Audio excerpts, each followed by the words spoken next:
Kasus akrania atau nama lainnya anencefali. Jadi ini kehamilan pada sekitar 25 minggu yang baru dikonsul atau datang sendiri sebenarnya pasiennya. Dan ini sudah kehamilan menuju ke 25 minggu. Hitungannya ya sudah cukup besar juga ya, sayang tidak diketahui dari awal.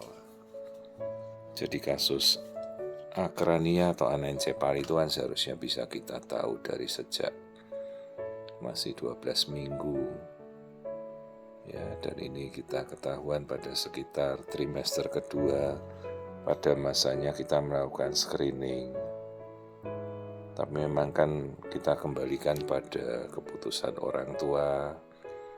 Mereka mungkin masih ingin mempertimbangkan, mencari second opini sampai yakin benar hasilnya, kondisinya yang kita temukan seperti ini ya. Jadi inilah kasus kehamilan di mana kita tidak menemukan batok kepalanya ya. Jadi tempurung kepalanya tidak terbentuk.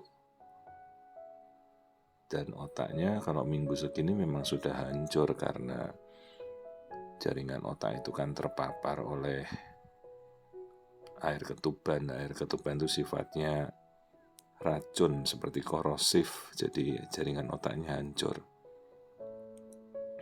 Tentunya kan ibu-ibu sudah mengetahui, jadi kalau kondisi janin tanpa batok kepala, peluangnya kan memang karena defisiensi dari asam folat ya.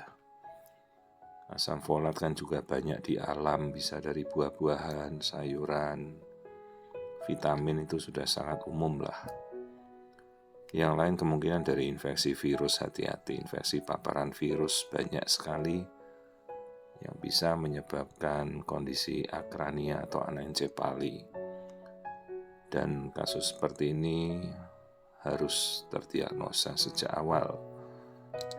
Jadi dari pemeriksaan rutin pada trimester pertama, begitu kita nanti mau mengukur diameter kepala kan dia tidak bisa diukur.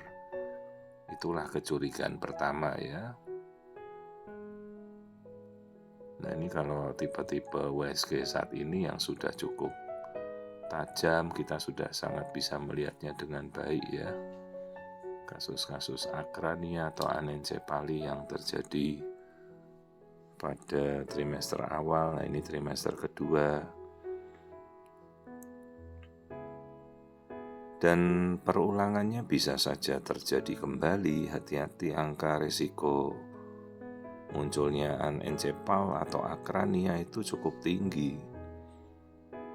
Maka setelah kehamilan itu terencana, minimal si ibu sudah dalam waktu 3-6 bulan sebelum kehamilan, dia sudah harus direncanakan minum asam folat dengan dosis yang tinggi ya.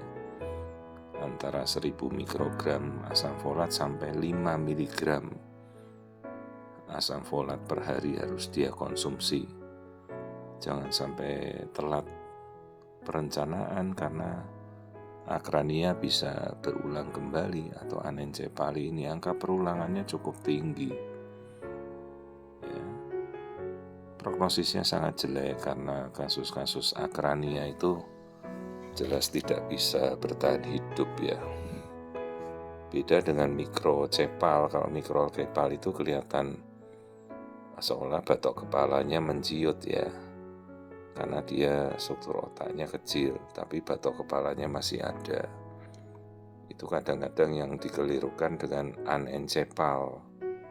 Kalau anencefal sama sekali tidak ada batok kepalanya, tempurung kepalanya tidak ada, berbeda ya dengan mikrocepal.